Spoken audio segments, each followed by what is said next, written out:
So guys, Zero here, and I know what you're thinking, like, wow,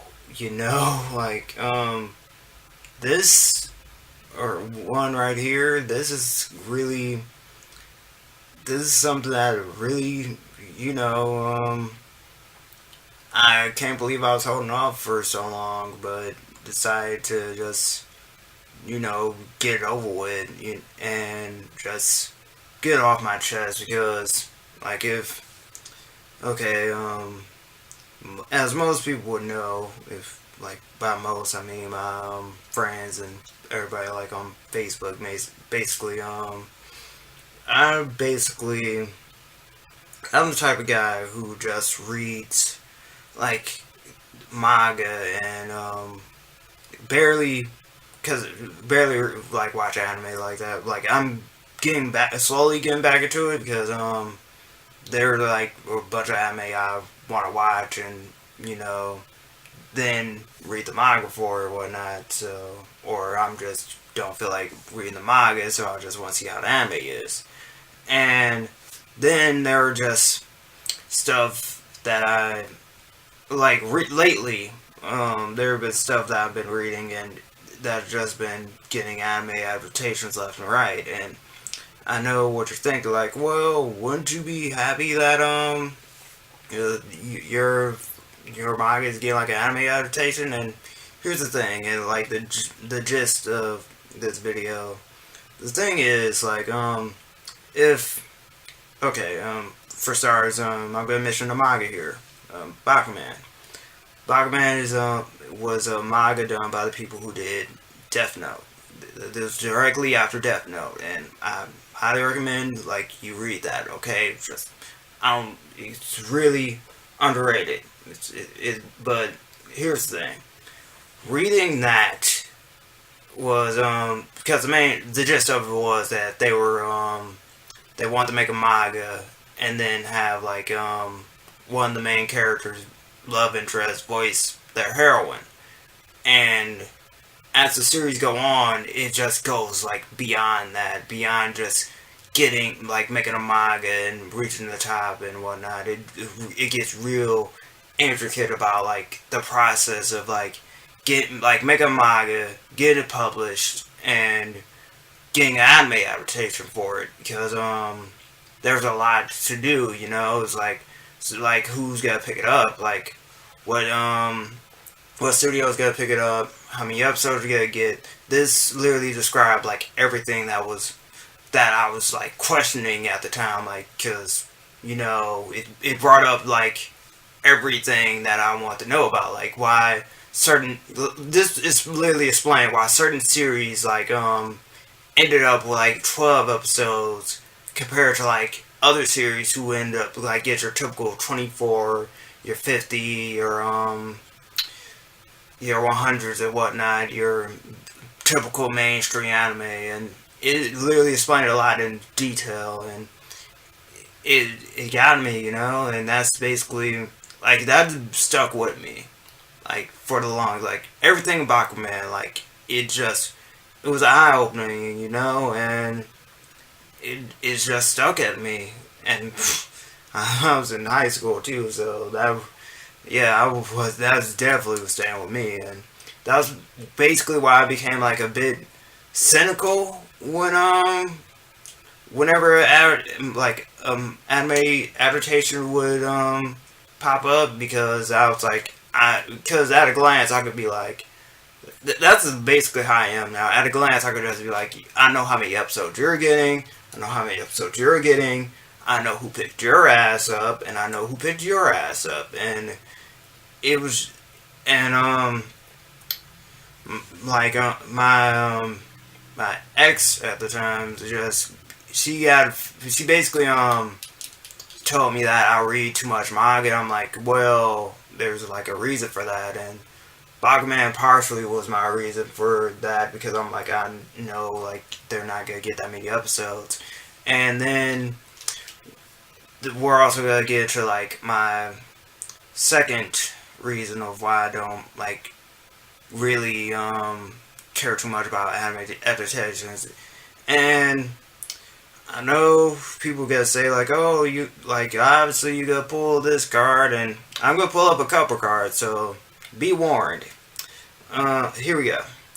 First off, the Full Metal Alchemist card. Let's start there. Full Metal Alchemist. I love the original Full Metal Alchemist. I love it to death. Full Metal Alchemist is like one of my favorite series of all time. And watching it the first time, the first anime, mind you, I didn't know like the manga was all going. I was like, because at the time I already had like um, two volumes of the manga, and I was like, okay, they're basically like the same plot because I naively thought at the time like, oh, they just gotta follow the plot because I think it did do that. Like, yeah, for the first few chapters, they basically was like the first few episodes. It wasn't until like Dante was revealed that I was like, oh, I don't remember you in the manga at all, and I was like, oh, she's an anime exclusive character, and then there was a whole homunculus thing going on, and then at the end with the ending, oh my god, the ending, and then the movie, and I'm just gonna, because this is one of my main problems with Full Metal Alchemist. See, with Brotherhood, they tried to remedy the fact that the anime has no ending, and they was like, we're gonna follow the manga more. Except with Brotherhood, they did the exact same shit, and that slowly pissed me off, which is why I never finished Brotherhood.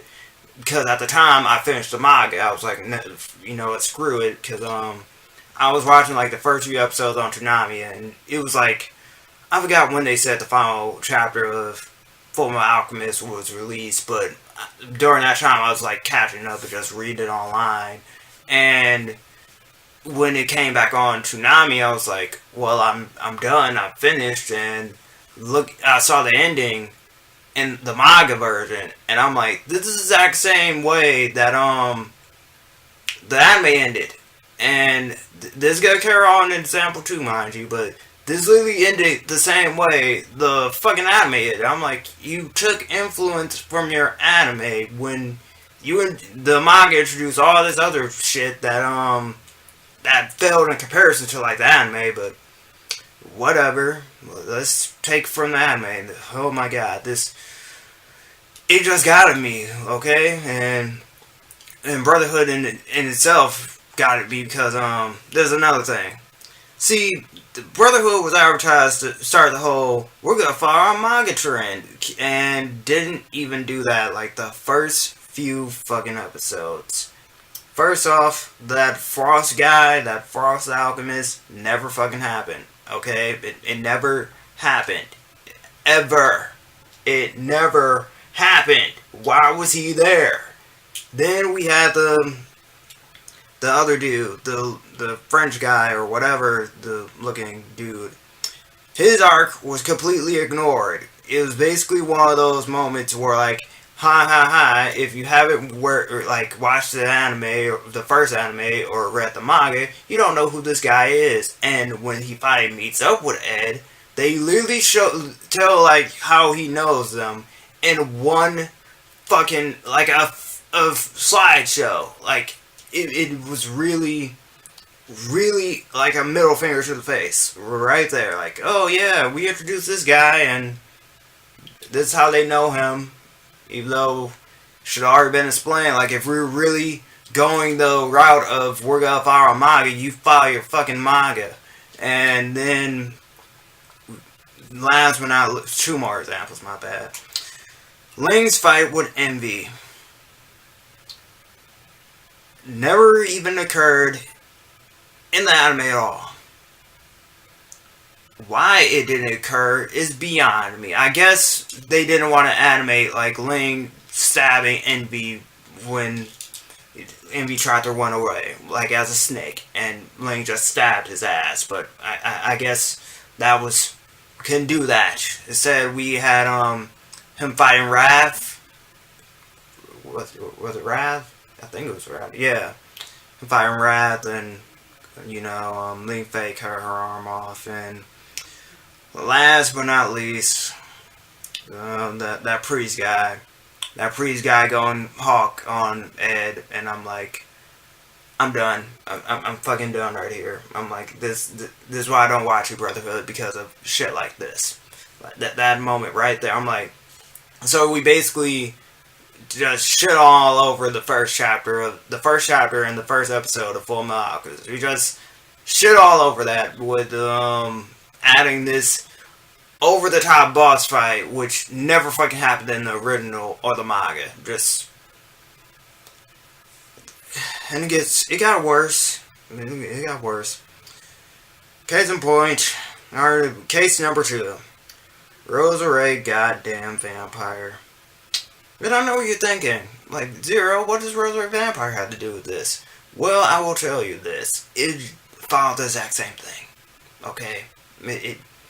Not the whole we're gonna follow a manga thing, because both seasons, they did not follow their manga. They did, but they added extra shit. But that's another complaint I have about the anime's adaptations. They add extra details, or make certain characters like even more eccentric than they need to be. Case in point, Ruby. Like, it was hilarious, like the first few go rounds, but it got ridiculous in season 2. Really, really ridiculous. We didn't even mention the fact that Skune was a ghoul in season 1. That was a no-no. Or the other human. That was also another no-no. And the thing with Rosary Vampire, season 2 more likely, they decided, you know what? Yeah, that pink mocha, the mocha Skune likes, it's a fake. The silver hair mocha, the vampire one, that's the real one. And I'll leave you to guess what the manga decided to pick up on. Go on, guess. Guess what the manga decided to pick up on. This became a plot point later. This literally became a fucking plot point. Near the end of the series, this became a fucking plot point, and I was just like, you too, Rosary Vampire. You too. Like, you decided to do this too. You decided to go the whole, hey, you know what? We could take stuff from our anime too. Let's bring up the fact that the pink mocha is a fake, and the silver mocha is the real mocha all along. And then we even have flashbacks to do this, and then we found out, like, the fake was just a copy of her mom, so, yeah, Skune was in love with a fake. Yeah. Expect a video about Rosary Vampire, but still, that kind of got at me. And don't get me started on Soul Eater. The Case 3 Soul Eater. Okay? Soul Eater. Just, why? Okay? Just why? Why can't they go to Full Metal Alchemist route and be like, yeah, let's redo it because the manga was still ongoing while we was making the show. No, they split from the path. Like, we could get our own original ending. Thank God that original ending didn't follow to the manga. I would have been thoroughly pissed about that. Really, really pissed about if manga became a fucking weapon at the end of Soul Eater. That would have, no, just no. That's no, okay? Last example, Medaka Box. I swear to God, what did you do? What did you do? You had one job, and I don't even know how they messed this up, okay? It basically followed, like, everything, like, yeah, we're gonna do this for the first few episodes, and then we're gonna have some filler in here, because why not? It's not like Medaka Box has God knows how many chapters that we can use as references, and I think they ended up, the second season ended with Kumagara showing up. Yeah, that's literally how the second season ended. And I'm like, wow. Just, because as soon as they announced it, I was like, because me and my friend in high school, we were just, they announced anime when we were in high school, like, during that time. And we were just like, yeah, they're making anime. And they even made, like, a joke. One of the characters made a joke, and in the manga about, like, how they were going to end the manga before it becomes an anime. And then we get the anime, and I'm like, saw the first episode, and I saw like how over the top Madaka's presence was, and I'm like, yeah, I don't think I can continue this. And knowing like how like the first season ends, I'm like, y'all only got like 12 episodes, so I'm guessing y'all just gonna do like the first arc, and then season 2 we're just gonna go on from there with the whole other people with powers, and hopefully Kimogara show up, and he did show up. So yeah, but it really left a lot. Okay, that's all I'm gonna say. It left a lot to be desired, and it was, for me, like, I could either go either way. Like, I could either read your, it's either I read your manga and get to a point in the manga where I'm like, I'm comfortable, like, where I'm at, or I'm caught up, and I'm like, okay, I'm gonna go see your anime to see how it holds up. Like, the only, and, it's vice versa with the anime. Like, I was like, I'll watch your anime first, and then, like, if you have, like, say, you suffer the whole 12 episode streak, I'm like, okay, no problem, I'll go read your manga and read up, like, the rest of, like, what could have been if, like, it got animated. And, or, like, what to expect from, like, season 2, like, what's gonna be taken from this. And the only two series that do this for me was like, I don't have many friends, for one, that happened, and Have Lost Property. Those are like the two animes that I ended up like reading the material afterwards because of how it ended abruptly, like with there like 12, 13 episodes, and High School DxD. I think If in the Stratos too, that was like a while though, and Angel Beats. Angel Beats is special because the thing with Angel Beats, they end up having a prequel manga, so they basically explain the events of like how Yuri formed her group and how certain characters came together, and that's it. Really, like, you know, it kept getting to me, like. And the perfect way I could describe like how I'm feeling now about it, it's like, okay, I'm a wrestling fan, okay, so it was just, I'm gonna put in this perspective, like, okay, we all love NXT.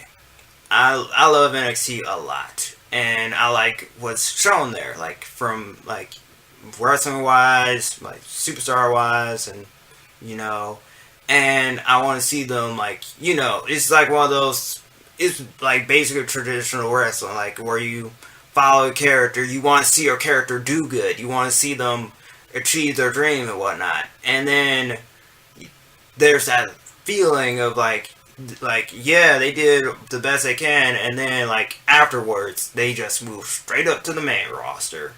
And this has been like the ongoing fear for anyone who has been watching like NXT, like for when their like favorite superstar gets called up to like the main roster and just get underutilized to all hell, and you're just forced to sit there and watch as like, you know, you know, like this, you know that this person can do good, and you know, like elsewhere they can do good, and you just gotta see them be underutilized like time and time again, and it gets at you, and to the point like you really fear for when they get to the main roster, because anyone can tell you like the main roster is like trash. Like if you're in NXT, you're like better off staying in NXT, and yeah, that's how I feel about most anime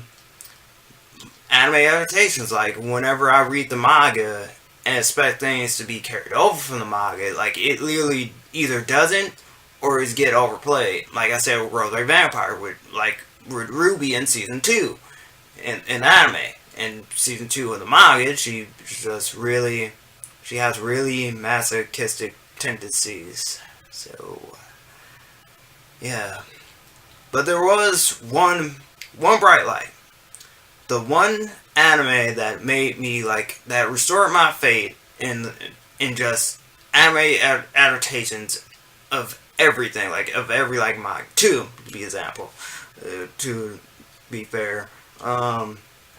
First off, d-frag, because I love d-frag. I love the manga of that, and everything about it is just so good and so well written, and I was worried when they got anime, and I was like, oh no, like, and then it was even worse when I found out like Funimation dubbed. I'm like, oh sweet Jesus, no.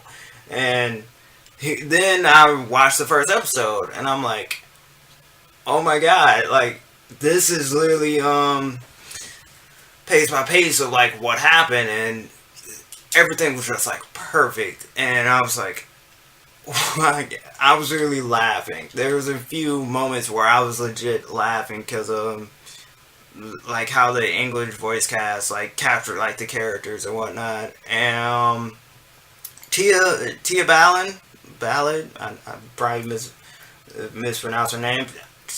I swear to God, I was like gushing every time she showed up, and I'm like, I really like this lady, and I want to hear more from her, like, really.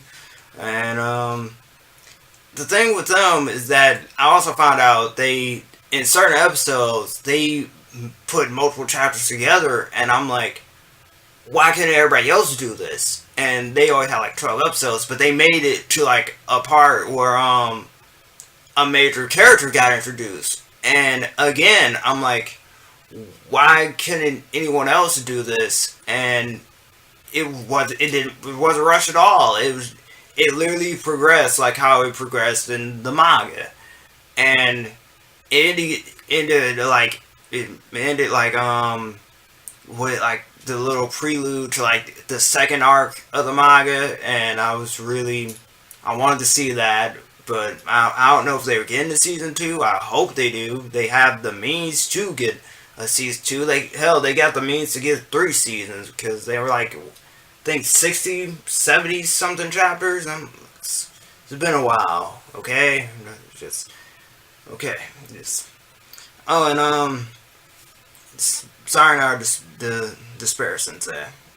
And this is just something I picked up because I saw the opening and I wanted to see like what all the fucking hype was about, and I was just like, I got into it. I really did, because I was like, well, this is I was like, it was basically like poke fun of like all the parodies and whatnot, and oh my god, Fuka.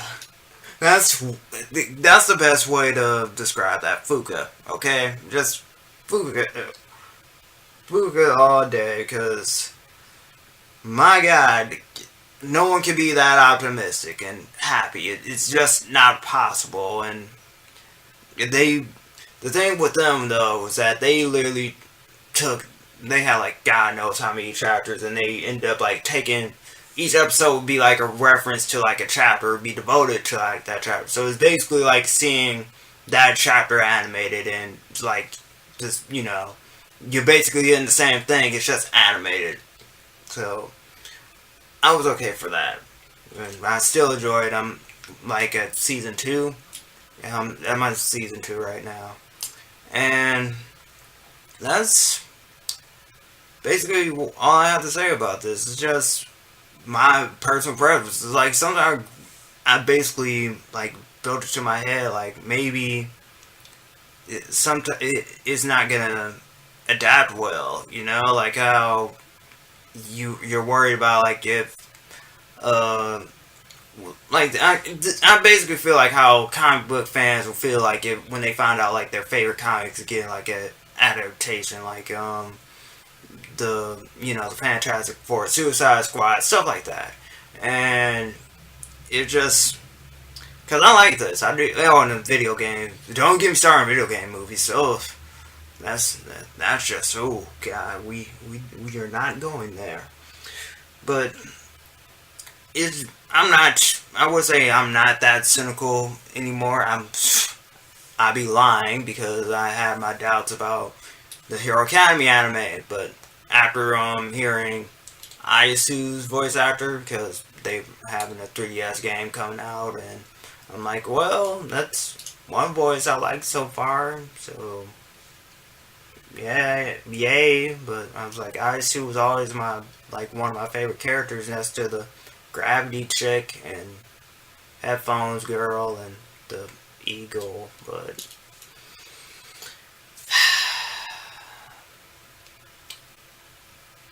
just be like that, man. I guess I'm just that person, like who rather read like the source material, like or just like the basic form of like whatever it is, like be it anime. If it's anime only, I'll watch the anime obviously, but if it's a manga version, I'll at least want to see like which one I prefer most. And 9 times out of 10, I'm gonna pick the manga because animes tend to like keep things out nowadays and expect you to like either know your lore or find some other means. But that's the gist of this, guy. So what do you take from this? So, like, do you prefer anime or manga? Like, if whichever one you prefer, why do you do it? Why you prefer it? And what's your experience with the whole like not staying faithful to the manga? I'm not even gonna talk about Dragon Ball Z Kai. That's no, just no. Okay, man, I don't. It's the same old thing. I don't care what they say. We literally had games to do that. No, it's stupid. It's really stupid. And yeah, I think I made my point across. I'm just gonna end the video here. Thanks Thanks for watching, guys. Keep it classy. My social media is on my channel banner, and feel free to ask me questions on AskFM, Twitter. So, yeah, I think we made progress. Made some progress with this retrospective. In all honesty, though, like if there's one thing you could take from this, it's basically do whatever makes you feel comfortable. I personally am I'm into mangas more, okay? Like, that's just how I am. I'm more into, like, the original form, the one that, that has, like, the gist of the information instead of, like, stuff that's gonna get cut out because, budget constraints and whatnot.